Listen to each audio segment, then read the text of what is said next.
Eu comecei a receber vários convites de vários partidos, no sentido de que eu pudesse vir ser candidato a prefeito na cidade de João Pessoa. Mesmo assim, não me levou à decisão de ser candidato.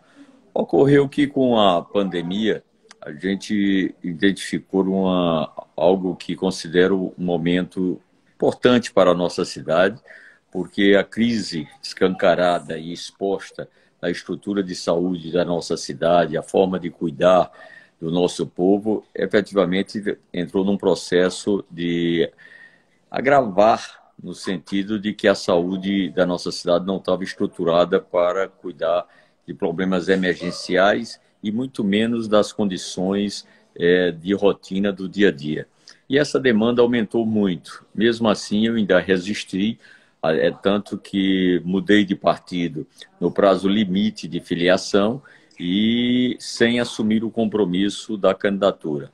Ocorre que, após esse prazo limite ter ido para o PP, aumentou ainda mais a convocação para que eu viesse a ser candidato, para trazer toda a minha vivência com os cargos que já ocupei, a própria condição de ex-prefeito da nossa cidade e de uma gestão que se preocupava com as pessoas, que implantou 100% dos PSF na nossa capital, que garantiu vaga na escola para todos os alunos que buscassem a rede municipal.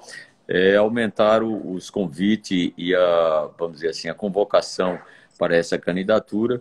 E então eu me senti na obrigação e no dever de oferecer o meu nome dentro de um projeto onde aproveitasse aquilo que eu fiz quando fui prefeito, mas atualizando e, mais do que atualizando, projetando para o futuro o que a nossa cidade está para chegar a 1 milhão de habitantes e precisa de alguém preparado que venha disputar essa eleição com o objetivo de cuidar da cidade, de preparar a cidade para o futuro, que eu acredito que seja uma missão.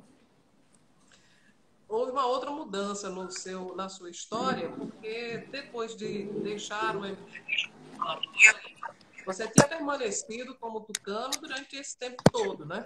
O que também lhe fez deixar o PSDB e migrar para os progressistas? Cláudia, quando no passado eu fui procurado pelo deputado Rui Carneiro se eu seria candidato, e eu efetivamente estava disposto a não ser candidato. E eu disse a ele por mais de uma vez que não seria candidato. Então, não achei justo que, quando houve a possibilidade de admitir essa candidatura, que eu me mantivesse no PSDB para uma possível e eventual disputa na convenção. Então, preferi, antes mesmo de tomar a decisão, de ir para o outro partido, e nesse partido, então, eu ter tempo de pensar se seria candidato ou não, e sem constranger uma candidatura que já tinha sido lançada pelo partido, que é a do deputado Rui Carneiro. Fui muito bem acolhido pelo PP, onde no convite me deixou à vontade para eu ser ou não um candidato, enquanto eu refletia sobre essa possibilidade. Então essa foi a razão de eu ter deixado o PSDB e também confiante, já que nos últimos anos a participação do PP quanto ao desenvolvimento da cidade de João Pessoa foi muito importante, com os recursos que eles conseguiram mandar para cá, exemplo de 40 milhões para a reforma da Lagoa, bem como todos os conjuntos habitacionais, mais de 10 mil unidades, foram oriundas do esforço e do relacionamento do PP em Brasília, que proporcionou essas ações, que são ações compatíveis com o meu modelo de administrar, que é cuidar da cidade e botar o governo a serviço daqueles que mais precisam. Cícero, nesse momento existe uma especulação intensa sobre a possibilidade do Cidadania, que é o partido do governador João Azevedo, apoiar a sua pré-candidatura aqui em João Pessoa. Como é que anda essa conversa com Cidadania, a sua relação pessoal até com o governador João Azevedo? Cláudia, você como jornalista sempre bem informada, você acompanhou bastante a minha trajetória e sabe que dentro da minha trajetória eu sou um construtor de relação. Eu gosto de me relacionar, tenho respeito com quem eu me relaciono, preservo as relações e, consequentemente, nesse meu projeto que veio após a minha decisão, é um projeto de a favor da cidade de João Pessoa. Nós entendemos a dificuldade desse momento, sabemos que após a pandemia da saúde, que ainda está em curso, nós teremos uma chamada pandemia econômica e, consequentemente, eu acho que é hora de união em favor da cidade de João Pessoa. Daí o meu projeto ser construído, embasado e fortalecido naqueles que querem contribuir para nós vivermos esse momento da cidade de João Pessoa. O novo desse momento é o bom gestor. O novo desse momento é alguém que se relacione amplamente com aqueles que podem ajudar nesse projeto que a cidade está precisando. E, sem dúvida nenhuma, a possibilidade de contar com o governo do Estado, que tem no seu partido a cidadania, mas também tem outros partidos na base aliada, nós possamos convergir para um projeto onde, unindo essas forças, poderá trazer benefício para a cidade de João Pessoa e até da grande João Pessoa, porque eu entendo que está na hora do crescimento da região metropolitana e nós estudarmos projetos que sejam interessantes para a grande João Pessoa. A exemplo do que eu fiz no passado, do lixão do Roger, que resolveu o problema do lixo de Cabedelo, de Bahia, de Santa Rita, do Conde e da própria João Pessoa, nós teremos projeto no sentido de que também possa ser atendido a problemática da saúde, devidamente com a participação do governo do Estado, o problema de mobilidade urbana, que precisamos passar a discutir a região metropolitana. Enfim, será muito bem-vindo os projetos do governo, a solidariedade do governo, porque dessa forma o recurso que nós tivermos vai ser otimizado em favor da população. Agora eu queria saber mais detalhes sobre essa conversa, Cícero. Como é que anda? Quais são as chances de vingar realmente essa aliança? Então você não...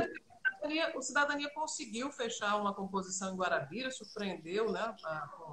Apoiando o Ranieri Paulino do MDB, também está costurando lá uma aliança, embora o doutor Érico tenha desistido. Mas, enfim, tem uma situação de novas composições, de um novo modelo de composição que a Cidadania está tentando fechar. Então, eu queria saber como é que vai essa conversa com a Cidadania de João Azevedo. Você não está querendo me entrevistar, você está querendo que eu me confesse com você. Né? Então, veja bem, Cláudia, eu acho que esse é o momento que bate com a minha ideia. Aonde nós pudermos nos unir, a política, eu não vim ser candidato em João Pessoa por vingança, Cláudio. João Pessoa não merece um candidato que queira apenas se vingar. João Pessoa não merece ter um candidato que queira botar a condição de prefeito, de ex-prefeito no seu currículo. Esse momento também não é momento de aprender a ser prefeito. Não é momento para se brigar, tá certo, em uma campanha. É um momento de se conciliar e buscar o objetivo do bem-estar comum. Então, e como o governador João está se colocando com esse objetivo, com essa disposição, nada mais natural que aqui em João Pessoa, e tendo eu como candidato, me entendo como candidato, nós vamos ter uma plena condição de fazer aquilo que a cidade deseja. É alguém que seja preparado, que tenha experiência, que tenha capacidade de tomar decisões rápidas, que tenha relacionamentos em todos os níveis para ajudar a enfrentar essas dificuldades. E aí eu acredito que isso uniu exatamente ao meu desejo de ter parceiros que possam fazer isso em favor desse projeto. Eu já lhe disse, e vou lhe repetir, o meu objetivo é ter uma missão de cuidar da cidade de João Pessoa. Tenho entregue muito a Deus, eu não quero o cargo de prefeito. Eu quero a missão e só peço a Ele que me dê sabedoria e discernimento e que bote no meu caminho as pessoas que possam me ajudar nessa missão. O prefeito de João Pessoa, Luciano Cartacho, ele normalmente tem um discurso muito polido, muito tranquilo, ele demora a tomar posicionamentos contra A ou B. Mas, recentemente, essa semana, ele fugiu um pouco desse padrão para dizer que a sua candidatura seria inelegível, né? Defendendo a candidatura do partido dele, do PV, da professora Dilma Freire, e disse que Cícero Lucena não poderia ser votado porque estaria inelegível. Eu queria que o senhor falasse também sobre essa questão, Operação Confraria, aquela acusação que foi feita, 15 anos depois, ainda existe pendências no Tribunal de Contas da União? Cláudia, eu também, como você, estranhei profundamente o posicionamento de Luciano Cartacho, até porque nós mantemos há muito tempo uma relação de amizade e de respeito. Ele sempre na posição política dele, eu na minha. Agora, eu jamais imaginei que ele iria se somar àqueles que me acusaram de forma injusta. Talvez motivado pelo desespero, por achar que a minha candidatura possa prejudicar a sua escolha familiar e dentro de casa, ou outras preocupações que ele possa ter em relação a como se encontra a prefeitura hoje, até porque ele sabe que eu conheço a cidade, conheço os seus problemas e, consequentemente, ele não vai estar, até porque ele não é o candidato, ele está querendo se perpetuar no poder através de uma solução caseira, né, familiar, o que, com certeza, a população de João Pessoa não vai abraçar esse tipo de proposta, e talvez tenha sido isso que desestabilizou ele emocionalmente, para ele mudar, inclusive, o seu perfil de equilíbrio para uma agressão gratuita e injusta. Eu tenho uma tranquilidade, porque quando nós ganhamos o processo da confraria, que foi transitado em julgado por unanimidade dos desembargadores no Tribunal Regional, eu apresentei em um processo do Tribunal de Contas da União, onde me condenava a uma multa, e com a comprovação clara, inclusive no relatório, que não houve dolo da minha parte no procedimento, que seria o procedimento de uso de uma licitação, que já ganhei ação, inclusive, por ter usado essa licitação. Só que, na época, como eu não pretendia ser candidato, eu não me preocupei em pedir a suspensão dessa condenação, né, da possível condição de inegibilidade. E aí apresentei apenas para acabar o processo. O tribunal ainda não julgou, tá certo? Esse anexo da minha inocência do confraria, no caso, né, de eu ter anexado para retirar, e, consequentemente, nós estamos esperando que isso ocorra. Temos a tranquilidade, porque temos centenas de casos no Brasil que se processou dessa forma, e estamos aguardando até o registro que será efetivamente pedido após a convenção.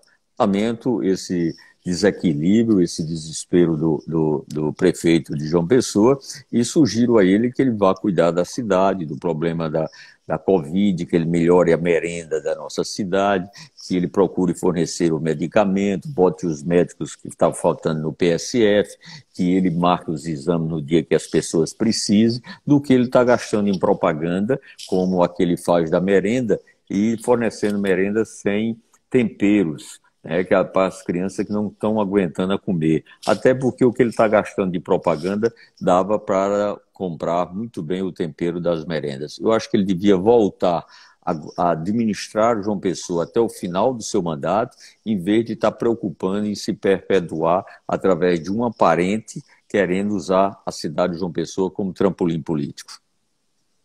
A respeito ainda dessa questão da confraria, Cícero, foram 15 anos lidando com essa pecha. Como é que foi para você, para a sua família, ter que lutar contra várias decisões desfavoráveis e, ao fim do processo, obter a inocência, né? Porque os processos todos lhe inocentaram até agora, faltando apenas essa questão no Tribunal de Contas da União, se não me engano, né, uma multa, e o senhor já explicou como é que vai se processar. Cláudia, não foi fácil, foram momentos muito difíceis na nossa vida, embora logo após o processo da confraria, um ano depois, eu tive o apoio e a solidariedade do povo paraibano me elegendo como senador da República, e olhe que eu tive mais de 800 mil votos, se eu não me engano, proporcionalmente, eu sou o senador mais votado na história da Paraíba, em uma eleição de apenas um voto. Existiram outras eleições com senadores com mais de 800 e pouco mil votos, mas com direito a 2 votos, o universo de voto bem maior.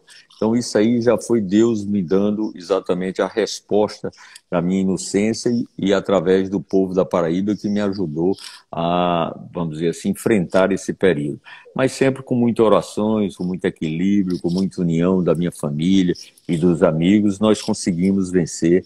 E no tempo de Deus foi provado a nossa inocência. Todo o sofrimento, toda a dor, toda a angústia que nós passamos nós oferecemos exatamente ao fortalecimento da fé que nos deu equilíbrio, nos deu segurança e atravessamos. E aí a história, quer dizer, depois de tanto tempo, hoje eu levo e oferto meu nome como pré-candidato à cidade de João Pessoa e tenho acolhido muito carinho, muito apoio, muita depoimentos. É algo que eu, com todo esse tempo de política, jamais vivi, o quanto as pessoas estão dispostas a dar o testemunho, quer seja funcionário da prefeitura, quer seja familiares de 25 mil famílias que recebiam o medicamento em casa, quer seja os estudantes, cerca de 74 mil estudantes que eu abriguei nas escolas, que dei material escolar, que criei o fardamento,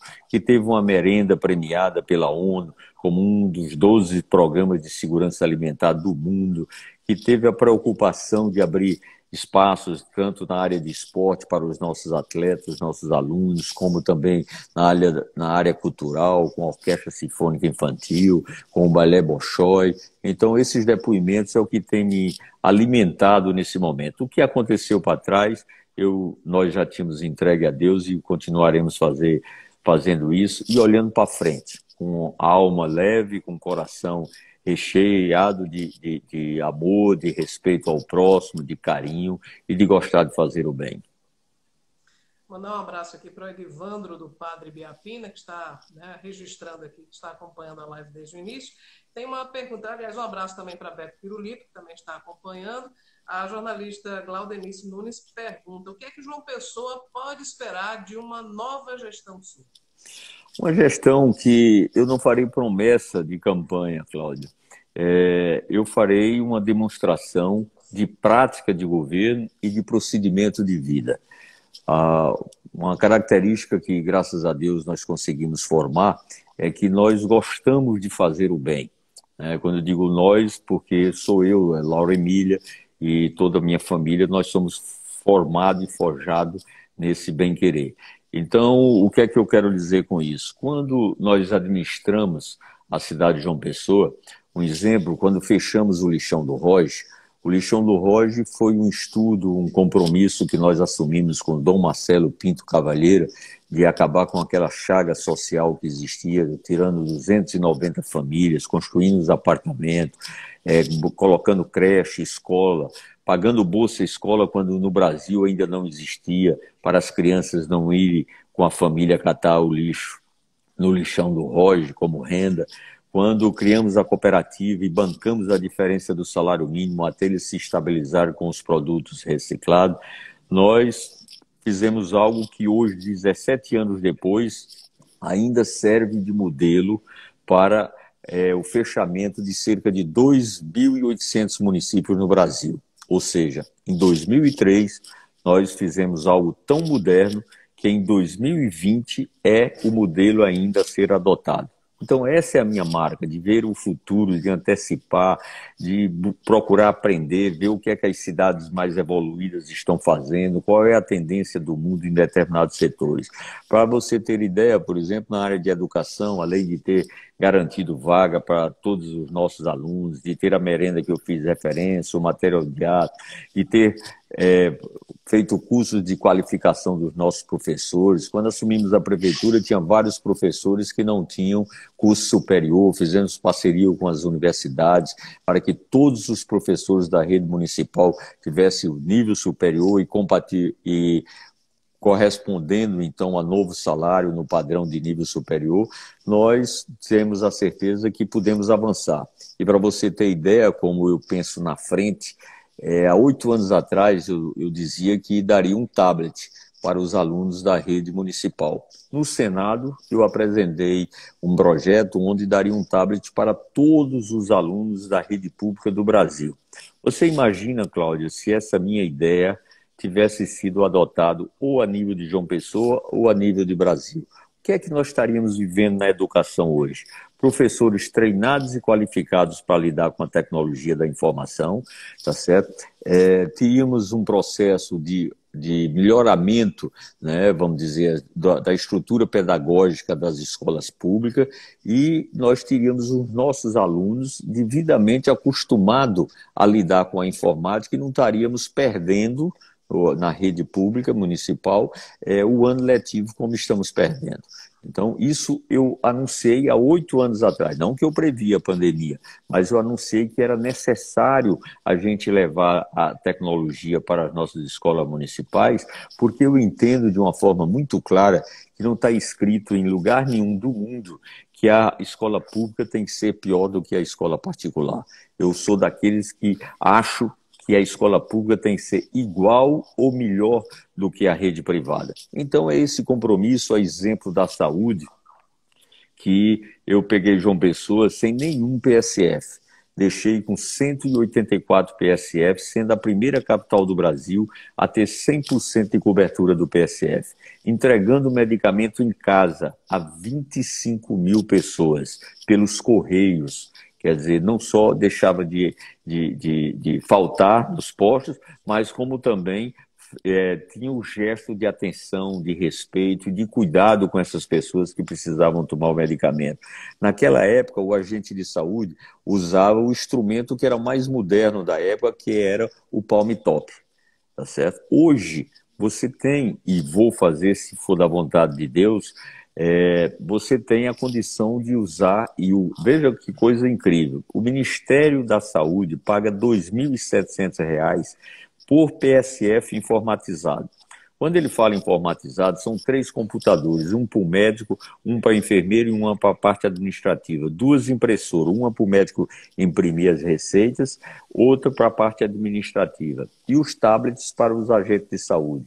Porque, como foi feito naquela época, há 17 anos atrás, 18 anos, os tablets vão servir para que, quando o agente na casa chegar, saber se tem alguém que toma remédio de uso continuado, se está tomando, se tem uma mulher que está fazendo pré-natal, que exames ela já fez, o que é que está faltando, se tem criança, como é que está a carteira de vacinação, se tem outros tipos de doenças. Só que nós vamos incrementar mais, Cláudio.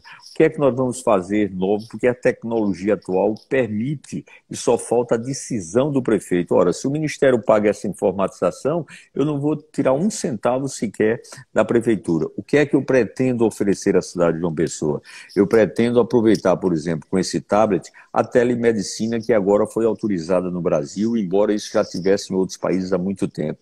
Através da telemedicina pode ocorrer que um agente de saúde chegue numa casa, em vez da pessoa ter que se deslocar até o PSF para, vamos dizer assim, encher o PSF de pessoas para fazerem consulta, ele pode fazer uma videoconferência com o médico e pelo tablet ele já passar a orientação, se for o caso, até prescrever os exames para poder fechar o diagnóstico depois. Da mesma forma, o PSF hoje funciona no horário que praticamente o trabalhador está trabalhando. E quando ele volta, que busca um PSF, ele já está fechado. Nós podemos criar e vamos criar uma central, né, tipo um telecentro com médicos de plantão para prestar essa telemedicina. Então, são alguns dos avanços que eu quero inserir na gestão do município de João Pessoa.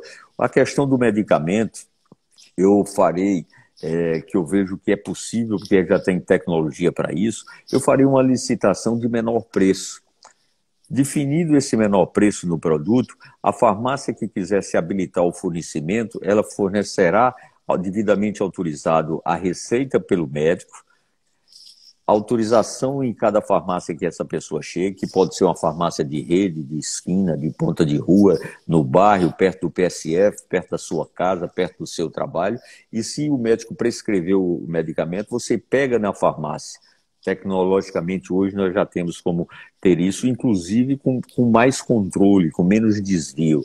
Com isso, o que é que a cidade vai ganhar? A garantia que tem um remédio, evitar a corrupção de superfaturamento no medicamento, você vai ter a economia da logística, porque você não precisa estar armazenando, você não vai ter medicamentos vencidos, que a gente está aí, quantas reportagens já vimos sobre isso em várias prefeituras, você vai evitar a corrupção do recebimento, porque uma das formas de corrupção, você sabe muito bem, é você comprar 10 mil unidades, a pessoa botar um preço um pouquinho menor e, na verdade, entregar 8 mil unidades, né? Porque há um coloio, vamos dizer, ou intencional ou por parte da gestão. Então, tudo isso vai garantir a gente a atenção especial a quem precisa do medicamento. Hoje, por onde eu tenho andado, eu tenho sofrido demais, porque há uma nuvem escura na nossa cidade. Nós que achamos que somos informados, infelizmente nós não somos. Você precisa ir na periferia da cidade de João Pessoa, nas áreas que eles não têm PSF, que a cidade cresceu e que não ampliaram os PSF, e ver o sofrimento daquele que precisa da saúde no nosso município. Não consegue marcar consulta com especialista. Quando pede exame, chega dele, vários depoimentos eu já recebi de uma forma triste, dolorida e sofrida, de pessoas que chegam até a morrer e 4 meses depois de morta é que a família recebe autorização para fazer exame. Medicamento nem se fala, hoje praticamente no máximo que tiver é dipirona. Então, quer dizer, há um sofrimento, um descaso, um desrespeito, tá certo? É pegar o lixo e estão botando debaixo do tapete da cidade de João Pessoa de uma forma vergonhosa, triste e sofrida. É isso que eu me disponho, que cada vez mais eu tenho certeza que as nossas orações para a decisão de sermos ou não candidato foi nesse sentido. E voltando para a educação, da mesma forma, vamos sim implantar os tablets, tá? Vamos criar uma cadeira extracurricular que é da tecnologia digital, para que os nossos jovens evitem de expandir esse fosso que existe hoje entre a rede pública e a rede privada, porque sem a utilização da tecnologia na rede pública, esse fosso vai aumentar mais ainda e numa velocidade que todos nós não gostaríamos de ter. Então, eu quero criar nas escolas públicas municipais a base da estrutura do conhecimento de tecnologia da informática. Nós queremos, porque hoje você tem 2 tipos de analfabeto. Você tem um analfabeto pedagógico e tem um analfabeto digital. Nós não podemos levar nossa juventude, essa geração, a ser condenado a ser analfabeto digital. Pelo contrário, nós temos que pegar a ferramenta digital e ser uma das condições associadas à educação como de oportunidade para esses jovens, para eles terem esperança no futuro, já que eles estão descrentes que o estudo pouco está ajudando no sentido de melhorar a vida deles. Tem uma pergunta aqui a propósito do que a gente falava há pouco sobre o fechamento do lixão do Roger. A internauta Lina Monteiro, ela pergunta como é que o senhor pensa em resolver a situação da comunidade do S, que fica ao lado do antigo lixão, e ela disse que muitas casas foram derrubadas. Eu lamento profundamente, porque na continuidade do projeto do lixão do Roger, nós fizemos aquilo com muito carinho, Cláudia, com muito cuidado, com muito estudo. Eu gosto, às vezes, de lembrar uma coisa que, só para dimensionar o quanto aquilo foi estudado. Quando nós fechamos o lixão do Roger, só para você ter ideia de um detalhe, nós fizemos um cinturão de uma barreira sanitária, onde colocamos veneno para evitar que os ratos, que ao faltar o depósito de novos alimentos no lixão, esses ratos que lá conviviam com esse lixo, eles invadissem, por exemplo, o Roger e ali também a comunidade do S. Ou seja, nós entramos a esse nível de detalhe no projeto, de preocupação, de atenção, né, de cuidado, de cautela na realização daquele projeto. Deixamos lá um projeto também que seria transformar o lixão em um parque. Hoje ele está verde, mas a nossa ideia, nós transplantamos árvores para o lixão do Roger, adultas, mais de 900 árvores tiradas do aterro sanitário novo, adultas, e plantamos. Não deram continuidade a isso, não cuidaram desse parque. Botamos o tratamento de chorume, também não fizeram o tratamento do chorume para evitar a poluição ali do rio São João. Da mesma forma, não extraíram os gases, estão desperdiçando os gases. A quantidade de gás hoje que sai do lixão do Roger ainda daria, por exemplo, se adaptar da frota de veículos da prefeitura a abastecer toda a frota de veículos da prefeitura. Isso era projeto que a gente tinha deixado, mas como foi eu que deixei, quem me sucedeu não teve a preocupação nem o interesse, ou melhor dizendo, teve a irresponsabilidade de não dar continuidade a isso. O parque teria um museu do meio ambiente, onde esse museu iria servir tanto para a escola pública como escolas privadas, a educação ambiental que tanto nós precisamos da conscientização dos nossos jovens para que a gente possa transferir para as futuras gerações um planeta mais limpo e mais saudável, com a participação do cidadão, porque isso não se resolve apenas o poder público tomando medidas, se não houver a consciência do próprio cidadão. E aí você começava a criar essa Nós tivemos consciência. aí um probleminha só com a internet. O senhor falava que isso não se resolve com o poder público, aí travou. Apenas o poder público. Isso precisa o poder público ajudar na formação do cidadão de amanhã, levando essa consciência ambiental, para que eles também façam a sua parte. Então, nós fizemos toda essa preocupação com o lixão do Roger, num exemplo claro desse trabalho. E aí incluía, sim, toda a urbanização daquela comunidade, né, comunidade do S, para compor, então, o conjunto daquele parque, que seria um parque de exemplo ambiental, como hoje o projeto ainda é exemplo. Uma pergunta também sobre a questão política, as últimas movimentações. O senhor conversou recentemente com o Diego Tavares e também com o Zé Maranhão. Tem possibilidade de aliança vindo por aí também com esses dois partidos? Eu volto à minha forma de ser. Né? Não é uma promessa de campanha, não é uma jogada de marketing, não, em absoluto. Tanto o Maranhão tem a contribuir para a cidade de João Pessoa, ele e os seus companheiros de partido, como o Diego Tavares, que participou de uma administração e entrou num projeto que, infelizmente, ele não sabia que a maior concorrência dele era uma questão doméstica e familiar, e não por competência ou por capacidade de servir a cidade de João Pessoa. Então, se eles assim desejarem contribuir para esse projeto em favor de João Pessoa, serão muito bem-vindos.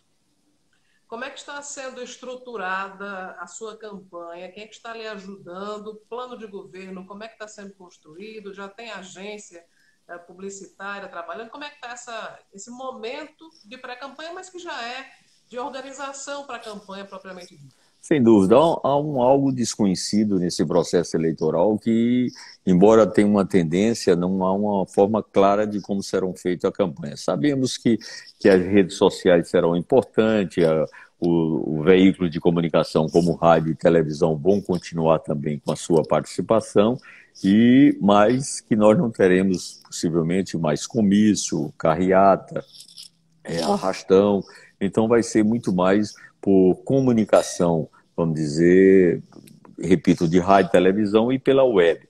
Mas haverá alguns contatos com setores, com categorias, para que haja debate, até para que essas pessoas contribuam não só com a identificação dos problemas, mas também, principalmente, com sugestão. Eu tenho como característica não de atender as pessoas, mas ao atender, ouvir, que há uma diferença muito grande entre você simplesmente atender, você dizer algo, entrar aqui e sair aqui. Eu tenho a capacidade, graças a Deus, de ouvir e aceitar, vamos dizer assim, os contraditórios e debater até que eu seja convencido ou eu os convença. Então, eu acho que vai ser importante esse diálogo com a sociedade, com aqueles que estão vivendo e que aqueles que também têm uma visão de futuro e que possa contribuir com a gente, sabendo que o futuro de amanhã tem que ser cuidado e preparado hoje. Quem vai coordenar a minha parte de projetos estratégicos é o presidente do Sinduscom, que já foi meu secretário de planejamento, Zé Wilme, que tem toda uma visão macro da cidade, tem uma visão também de futuro e de responsabilidade muito grande, e eu tenho certeza que ele vai dar uma excelente colaboração, somado a outras pessoas que ele vai chamar e convocar em cada setor específico e prioritário da nossa gestão. Cícero, na sua opinião, qual é hoje o maior problema que a cidade de João Pessoa enfrenta? Eu aproveito também para mandar um abraço para o Josenir Costa, que está aqui registrando A audiência dele aqui é essa live. Então, qual é o maior problema que João Pessoa enfrenta atualmente? Olha, você tem primeiro, que eu considero, é a falta de planejamento do futuro da nossa cidade. Porque dentro disso aí, Cláudia, nós temos problemas seríssimos. Cláudia, o que eu tenho visto nas comunidades de João Pessoa, sofrimento, descaso da gestão para com aqueles que mais precisam, sem dúvida nenhuma é o maior problema da nossa cidade. Isso aí você vê na área de saúde, está totalmente desestruturado e a pandemia expôs isso de uma forma muito clara. Tem pessoas que estão passando 6, 8 meses sem conseguir marcar um exame. Tem pessoas que estão com problema de sofrimento, de carne viva, de esfacelamento ósseo, que está há 3 anos precisando de uma cirurgia e não é marcada isso. Então, quando você começa a ouvir, Cláudia, eu lhe confesso que de repente toma até um sentimento um pouco de revolta, mas essa revolta eu aprendi para que a gente domine a revolta, a indignação e haja, procura resolver. Isso é que é mais importante do que sair desesperado, gritando. Não, é você ser solidário com essas pessoas e procurar dar solução. Não adianta espernear, não adianta gritar. Adianta ter o equilíbrio na busca da solução desses problemas. Então, acho que o problema de saúde é gritante e o problema de educação também é algo impressionante o que está ocorrendo na educação do nosso município. Mas o prefeito disse que a candidata dele fez uma revolução na educação. O senhor não concorda, então? Só se foi para pior. Porque se você pegar, por exemplo, o compromisso, porque a educação, Cláudia, não é feita de parede de prédio, não. A educação não é feita de beleza de flores, nem de propaganda de televisão e rádio. A educação é feita em sala de aula, contando, valorizando, treinando, qualificando os nossos professores. O que é que nós temos de tecnologia de informática na educação do município de João Pessoa? Nada, Cláudio, nada. O que é que nós temos? Para você ter ideia, Cláudia, que é duro dizer isso, mas existe uma lei que diz que todas as crianças têm que sair 8 anos, com 8 anos e agora foi reduzido para 7, alfabetizadas. O que quer dizer alfabetizado? Sabendo ler e interpretar. Na última avaliação que nós temos, 11% das nossas crianças estão chegando a 8 anos sabendo ler e interpretar. Mais 10% sabem mais ou menos. Cláudia, quase 80% das nossas crianças, em tese, estão saindo analfabetas. Isso é revolução? Só se for do mal. Revolução do bem era para ter 100% alfabetizado. Era porque, imagina se uma pessoa dessa, na área pedagógica, está com esse nível, imagina que nível ele vai estar em tecnologia de informação. Não vai nem saber lidar com a tecnologia de informação. Isso é revolução do mal, Cláudia. Não é uma revolução que você faz. Uma merenda que tem hoje, você faça o seguinte, vá como cidadão, vá na periferia da nossa cidade. Espero que com essa minha reclamação o prefeito retire a propaganda da merenda que ele está dizendo e com esse dinheiro ele vai comprar tempero, porque hoje tem merenda que só tem tempero porque a professora ou a diretora está comprando coisa. Eu vi depoimento de merendeiras que as verduras ela está levando de casa, Cláudia, para temperar essa merenda que ele está batendo no peito, gastando em propaganda, dizendo que está fornecendo. Isso é desumano. Eu não sei como uma pessoa dessa dorme, consegue colocar um travesseiro na cabeça e passar a noite dormindo. A situação política hoje é um tanto irônica. No momento em que houve a Operação Confraria, Ricardo Coutinho era um dos seus principais adversários e foi muito ácido nas críticas que fez ao senhor. Ricardo agora está às voltas com a Operação Calvário e também se lança sobre ele uma pecha de inelegibilidade. Como é que o senhor encara essa situação e a possibilidade de ter Ricardo como adversário nas eleições desse ano? Olha, primeiro ninguém escolhe os adversários. Eu não digo nem adversário, os que irão disputar a eleição. Eu acho que esse aqui é o termo correto. Embora eu não tenha relação política nenhuma com o senhor Ricardo Coutinho. Mas eu vejo que o João Pessoa não vai estar querendo, uma briga, um ringue nessa disputa. Ele vai querer discutir quem é que tem capacidade de ter uma gestão competente, eficiente e honesta. E aí ele vai escolher entre os candidatos quem é que tem essa característica. Né? Não é quem queira se esconder atrás de um mandato, não é quem queira ter o mandato para botar no currículo, não é quem queira aprender a ser prefeito, não. Eu acho que o momento é de tanta dificuldade que na cabeça do eleitor ele quer saber quem resolve. Não é quem está apoiando o presidente da República ou não está apoiando o presidente da República, não é essa a questão que vai entrar no meu ver, no raciocínio do eleitor para ele tomar a decisão em quem vai votar. Ele vai procurar alguém que seja experiente, que tenha capacidade, que tenha discernimento, que tenha sabedoria, que demonstre que pode ser um bom gestor, mas ter coração, ter alma, se sensibilizar, chorar com o sofrimento dos outros, se colocar no lugar dos outros.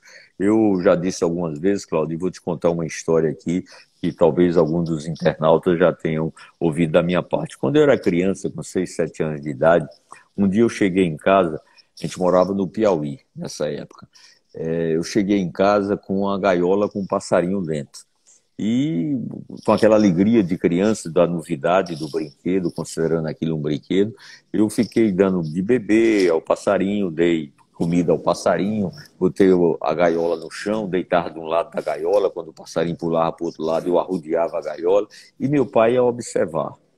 Meu pai já não tinha uma saúde muito boa e se dedicava à leitura na nossa casa e estava sempre presente na nossa criação, em particular na minha, que eu era o caçula. E aí ele deixou passar o tempo da empolgação de criança. 2 horas depois ele chegou para mim e disse: "Ô meu filho, você gostaria de estar aí preso dentro dessa gaiola?" Eu disse: "Eu não, pai." Por quê? Ele disse: "Não, porque eu gosto de brincar, de correr, de ir para a escola, de tomar banho de piscina, de correr na praça e tal." Ele disse: "Pois é, pois esse bichinho que está aí também, ele gostaria de agora estar voando ao lado dos familiares dele, dos colegas dele, e curtindo a natureza que é a casa dele, como você está aqui dentro da sua casa. Solte o bichinho." Eu soltei. Soltei, para mim, foi um reflexo direto do argumento que meu pai me deu naquele instante. Mas, com o tempo, eu percebi que meu pai estava querendo me ensinar algo mais, que era de que quando você for tomar uma atitude, você for ter uma ação, que essa ação ou essa atitude tem a ver com um terceiro, com o próximo, tá certo? Você se coloque no lugar dele. Então, essa lição que meu pai me deu, eu trago para a minha prática de vida, né? De me preocupar se cada ação minha, cada decisão minha, se isso vai influenciar na vida de terceiro, que eu me coloque nesse lugar para ver se é essa mesma decisão que eu devo tomar. Cícero, nós estamos nos encaminhando já para essa reta final da nossa live entrevista. Eu queria lhe perguntar, se o senhor estiver num segundo turno e o PSDB não estiver, o senhor vai em busca do apoio de Rui Carneiro, de Cássio Cunha Lima? Claro, eu acho que eu tenho uma proposta, né, para a cidade de João Pessoa. Já governei a cidade, inclusive parte por quando me mudei do PMDB para o PSDB. Se eles quiserem contribuir com a cidade de João Pessoa e eu merecer a confiança, para mim será um prazer receber o seu apoio no segundo turno ou até mesmo no primeiro, se assim eles avaliarem. Deixa eu aproveitar o tempo para uma última pergunta que é sobre proposta. Um problema que tem sido muito reclamado em João Pessoa é a questão do trânsito. Como é que Cícero Lucena pensa uma alternativa para minimizar os problemas causados pelo tráfego de veículos aqui na capital? A falta de planejamento foi o maior agravante passado 8 anos, Cláudia. Na campanha passada, de 8 anos atrás, eu já estava oferecendo planejamentos e proposta para o transporte de massa na nossa cidade, com VLT, com BRT.